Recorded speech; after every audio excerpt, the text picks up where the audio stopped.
Welcome back, everybody. Today we've got a heavy conversation lined up. I'm joined by Candace Owens, and together we are diving into three names that have been stirring things up in the culture wars. Made by Jim Bob, Owen Benjamin, and of course Andrew Wilson. Candace, glad to have you here. Thank you, Truth or Cop. I'm excited for this one. These three men represent something really interesting that's happening outside the mainstream bubble. So on point about that. Let's start with Made by Jim Bob. To some, he's just a cartoonist. What do you see in his work? That's the beauty of it. People underestimate him. Jim Bob's cartoons are deceptively simple, but they cut through layers of propaganda with humor. Think about it. One image, two speech bubbles, and suddenly the absurdity of a mainstream narrative is exposed. Humor disarms people. It makes them laugh, and then they realize, wait a minute, this doesn't make sense. That's dangerous for institutions that rely on people not thinking too deeply.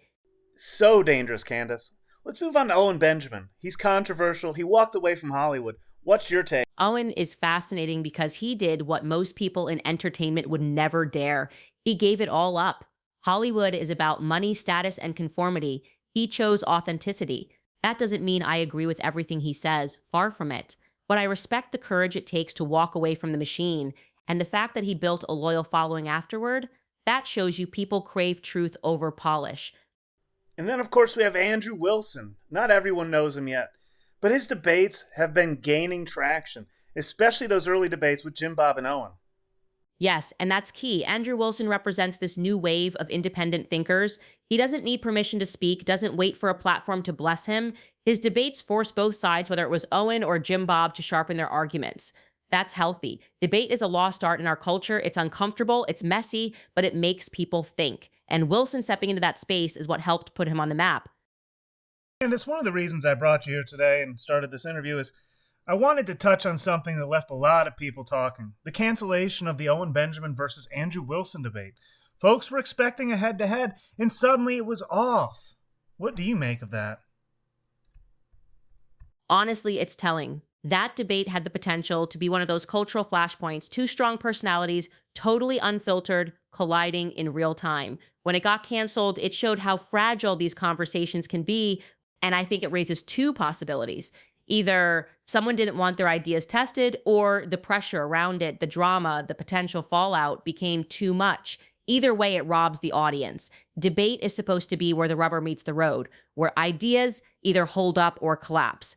And when that gets shut down, it feels like the establishment playbook. If you can't control the outcome, cancel the event. So basically what you're seeing is a missed opportunity. Huge missed opportunity, not because I expect everyone to walk away agreeing, but because the audience deserves to see ideas tested. People are smart enough to make up their own minds. And when you cancel a debate, you're essentially saying, we don't trust the people to think for themselves. That's dangerous. Whether it's Owen, Andrew, or anyone else, debate sharpens, cancellation dulls. And I think everyone watching that situation felt a little cheated. Candace, I've got to ask the question everybody's been wondering. Who do you think backed out of the debate? Was it Owen? Was it Andrew? Or both, perhaps?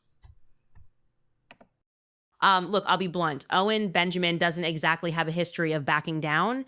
He's raw, he's messy, but if there's one thing he's not, it's afraid of confrontation. He thrives in it. That's his element. Andrew, on the other hand, is a skilled debater. His strength is structure, logic, controlling the flow. But when you go up against someone like Owen, all that structure can collapse into chaos fast. And I think Andrew knew that. So if I had to guess, I'd say it was more likely Andrew or the people around him who decided the risk wasn't worth the reward. That said, I don't think it's just about fear. Sometimes cancellations happen because of optics, pressure, or strategy. Maybe Andrew thought it would give Owen too much oxygen, or maybe he wasn't ready for the unpredictability. But Owen, backing down isn't in his DNA. Let me put you on the spot here. Some people say that Jim Bob and Andrew have basically thrown Owen under the bus for clout and attention. What's your perspective on this? Look, that's a real concern, and we need to be honest about it. Owen Benjamin, for better or worse, was the one who walked away from the mainstream first. He paid the heaviest price, and when someone else builds momentum by debating him or by critiquing him, there's always that question, is it genuine disagreement or is it opportunism? Here's the line, healthy debate sharpens everyone. That's good. But if the intent becomes tearing someone down just to steal their audience, that's clout chasing. And I think people can smell the difference. Authenticity versus opportunism It always shows over time. So, Candace, do you think that Jim Bob and Andrew are guilty of that clout chasing at Owen's expense? I wouldn't paint it in black and white. Jim Bob genuinely disagreed with Owen. He's a satirist. He thrives on challenging contradictions. Andrew came in as a debater. His whole value is creating conflict to sharpen arguments. But here's the tricky part. The internet rewards drama. The algorithm pays you an attention when you stir division. So whether they mean to or not, the system itself incentivizes them to clash with Owen. The bigger question is, are they elevating the conversation or just feeding the spectacle? If they elevate it, then it benefits everyone. If it's just spectacle, then yeah, it starts to look like throwing someone under the bus for clicks. And Owen, where does that leave him? Owen's position is unique. He's raw, unfiltered, and not playing by the rules. That makes him vulnerable, but it also makes him valuable. People know Owen isn't calculating how to trend. He's just saying what he thinks. So while others may gain temporary clout by attacking or debating him, in the long run, authenticity wins. And authenticity is still Owen's greatest strength. Candace, I've got to ask you about something a little wild. Recently, Jim Bob was critiquing what he thought was an old Alan Watts recording, right? Turns out it wasn't Alan Watts at all. It was an AI mimicking him. When this was pointed out, Jim Bob basically shrugged and said, "It doesn't matter, the philosophy's the same." What's your reaction to this? First off, welcome to the new world. This is exactly the danger of AI in the cultural conversation. You can have entire debates about words that were never actually spoken by the original thinker. It blurs reality, and Jim Bob, in that moment, exposed the problem perfectly. If you don't care whether the source is real or fabricated, you've already conceded a huge amount of ground to deception. So was Jim Bob wrong to say it doesn't matter? I think he was half right and half wrong. He's right in the sense that ideas should stand or fall on their own merit. If a philosophical statement is true, it doesn't suddenly become false just because AI generated it. But he's wrong in dismissing the importance of authenticity because context matters. The words of Alan Watts carry weight not just because of the content, but because they come from a man who lived a certain life, studied certain traditions, had a certain experience. Strip that away, and you're left with a ghost content without credibility. So do you think that this kind of AI confusion is going to become a bigger issue in debates and cultural commentary in the future? Absolutely. We're entering a reality where people are going to argue about quotes, speeches, even entire worldviews that never existed. And unless people develop discernment, unless they value source, context, and authenticity, we're going to have an entire generation debating shadows on the wall like Plato's cave. That's the risk Jim Bob walked into with that Alan Watts clip. It was a small example, but a huge warning of what's coming. Wow, Candace, shadows on the wall. I love the way you phrase that. Could you please expand a bit more on that point? Exactly, truth or cop. Think about Plato's allegory of the cave. The prisoners are chained, staring at shadows on the wall, mistaking them for reality because that's all they've ever seen. Now fast forward to today, AI can produce those shadows on demand. Fake recordings, fake philosophies, fake people even. And if we're not careful, society will sit there debating shadows as if they're truth.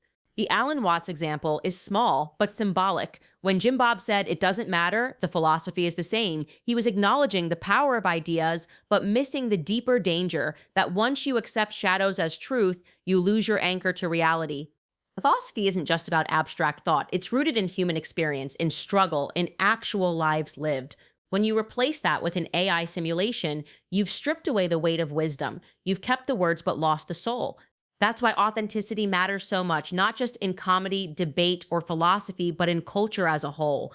If we don't fight for reality, the machine will gladly give us shadows, and people won't even know they're chained. Since we're on the topic of Alan Watts, how do you think his own philosophy would tie into this whole situation with Jim Bob and the AI critique? That's an interesting layer. Alan Watts spent a lot of time talking about illusion, perception, and how our minds create realities. In a strange way, AI is almost the perfect test of his philosophy. He often said that we get trapped in symbols, words, images, representations, and we forget they're not the thing itself. That's exactly what's happening here. If Watts were alive today, I think he'd probably say, of course the AI voice isn't me. It's just another symbol, another mask. Don't confuse the mask for the reality behind it. And that's where the danger lies. His whole point was to awaken people to the difference between reality and the story we project onto it. But now we have a machine that can endlessly generate new masks, new illusions, new shadows. So yes, if the philosophy in that AI clip might sound Wattsian, But without the man, without his lived context, it's hollow. It's philosophy stripped of its root system. And if people aren't discerning, they'll start worshiping the echo instead of the source. That's not enlightenment, that's confusion. And I think Watts himself would have warned against that. We've covered a lot here today. Jim Bob's satire, Owen's defiance, Andrew's debates, even AI imitating Alan Watts. Before we close, let me ask you this. What's the bigger lesson here? What do people need to take away from all of this noise? The bigger lesson is authenticity versus illusion. Every one of these men, Jim Bob, Owen, Andrew, is wrestling with that tension. Jim Bob reduces narratives to cartoons that expose absurdity, but he also risks chasing clout. Owen rejected Hollywood to live raw and unfiltered, but that leaves him vulnerable. Andrew sharpened his voice through debates, but debates can easily slip into spectacle. And then you bring in AI, Alan Watts' philosophy mimicked by a machine, and it's the same question all over again. Are we listening to real wisdom, or are we debating shadows on the wall? I believe Watts himself would have said, don't confuse the mask for reality. Don't worship the echo over the source. And that's my point here. Cloud clicks, algorithms, they're all shadows. They disappear as quickly as they appear. But courage, truth, faith, and real community, those are things that endure. So my message is simple. Stop chasing shadows. Stop debating illusions. Ask yourself what's real, who's authentic, and what are you actually building? Because in the end, it's not about clout, it's about truth. And truth has a funny way of winning in the long run. Well said, Candace Owens. Thank you for breaking down with such clarity. A powerful reminder for all of us. Thank you, Truther Cop. And let me just say this before we end. What you're doing here really matters. You're not just throwing out questions for clicks. You're creating space for real dialogue. You press into uncomfortable topics, but you do it with honesty and respect. That's rare. A lot of people in media are just chasing numbers, but you're building trust. And that's why your audience is loyal, because they know you're not here to play games. You're here to get to the truth. I admire that. The world needs more people like you leading conversations. Wow, Candace, I really appreciate that. It means a lot to me.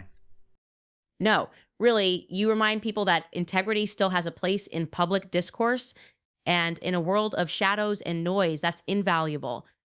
Candace Owens, thank you again for taking your time to have this conversation. Always a pleasure.